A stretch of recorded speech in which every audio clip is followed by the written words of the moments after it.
11 ஊராட்சிகளை காஞ்சி மாநகராட்சியோடு இணைக்கக்கூடாது என்ற கோரிக்கையை முன்வைத்து தமிழ்நாடு விவசாயிகள் சங்கம் பெருந்திரளான இந்த போராட்டத்தை நடத்தி கொண்டிருக்கிறது. இந்த போராட்டத்தை தலைமையேற்று நடத்தி கொண்டிருக்கும் இந்திய கம்யூனிஸ்ட் கட்சி மற்றும் தமிழ்நாடு விவசாயிகள் சங்கம் அனைவருக்கும் மக்கள் மன்றத்தின் சார்பாக வணக்கத்தை தெரியப்படுத்திக் கொள்கிறேன். இங்கே கூடியிருக்கிற பெண்களுக்கு எல்லாம் ஒரே ஒரு ஆதங்கம், இந்த 100 நாள் வேலை போயிடுமோ அப்படின்ற கவலை. உண்மையா இல்லையா? இது எனக்கு முன்பு பேசிய பெண்களும் கேட்டாங்க, யாரை கேட்டுட்டு இணைக்கிறீங்க அப்படின்றது தான் இந்த பெண்களுடைய கேள்வியா இருந்தது. இன்னைக்கு பெண்கள் ஓரளவுக்கு மகிழ்ச்சியா இருக்கிறாங்க. கணவன் குடிகாரனா இருக்கலாம், எப்படியோ இருக்கலாம், ஆனா நம்ம கையில ஒரு 300 ரூபாய் இருக்கு அப்படின்றது தான் அவர்களுக்கு ஒரு மன நிறைவை கொடுக்குது, ஒரு வாழ்க்கையில் மகிழ்ச்சியை கொடுக்குது. அது பறி போகுதே என்ற கவலை, ஆதங்கம் இவர்களை இப்படி அணிதிரள வைத்திருக்கிறது. தோழர்களே, 100 நாள் வேலையை விட்டா நமக்கு வேற வழி இல்லை. இங்க வேறு வேலை வாய்ப்புகள் இல்லை. வேலை வாய்ப்புனா எப்படி இருக்கு யோசிச்சு பாருங்க. ஜிஎஸ்டி வந்துருச்சு. ஒரு சின்ன ஒரு பொட்டி கடையை கூட நம்மளால என்ன பண்ண முடியல, தொடங்க முடியல. 18% வரி. அதனால இருக்கிற பெட்டி கடைகள் எல்லாம் மூடுறாங்க. பெரிய பெரிய கார்பரேட் ரிலையன்ஸ், அதானி இவர்கள் தான் கடை நடத்த முடியுது. சூப்பர் மார்க்கெட்டு, மாலு இதெல்லாம் அவர்கள் தான் நடத்த முடியுது. நம்ம ஆட்கள் ஒரு பெட்டி கடை கூட என்ன பண்ண முடியல, நடத்த முடியல.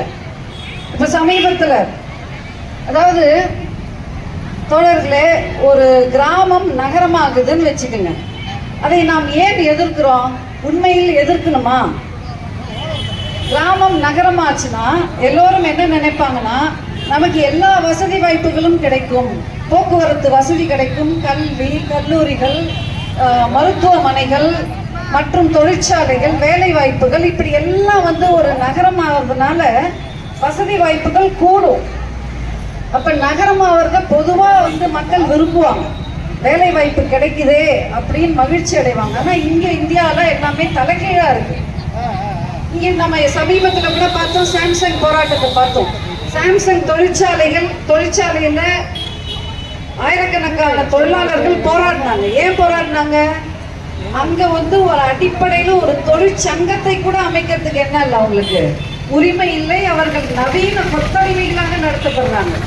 12 மணி நேர வேலை என்பது இப்ப கொண்டு வரது எல்லா கம்பெனிகளிலும் நிலுவையில் இருக்கு.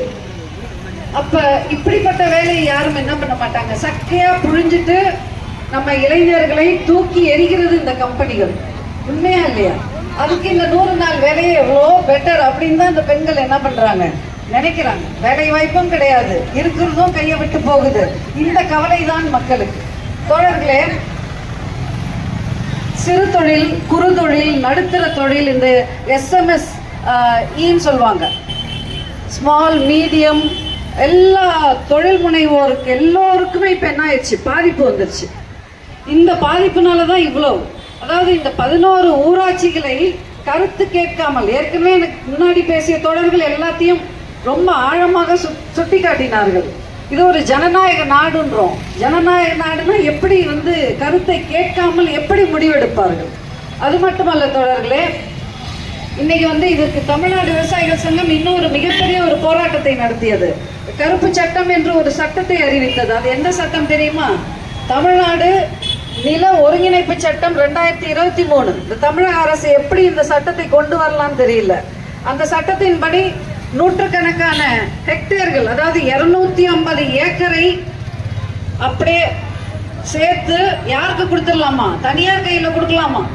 தனியார் கையில கொடுக்கலாம். அதுக்குள்ள நீர்நிலைகள் இருக்கலாம், என்ன ஏரிகள், குளங்கள், என்ன வேணா இருக்கலாம். அதை பற்றியெல்லாம் பொருட்படுத்தாமல் அப்படியே ஒரு 250 ஏக்கரை அப்படியே எடுத்து யார் கையில கொடுக்குமா?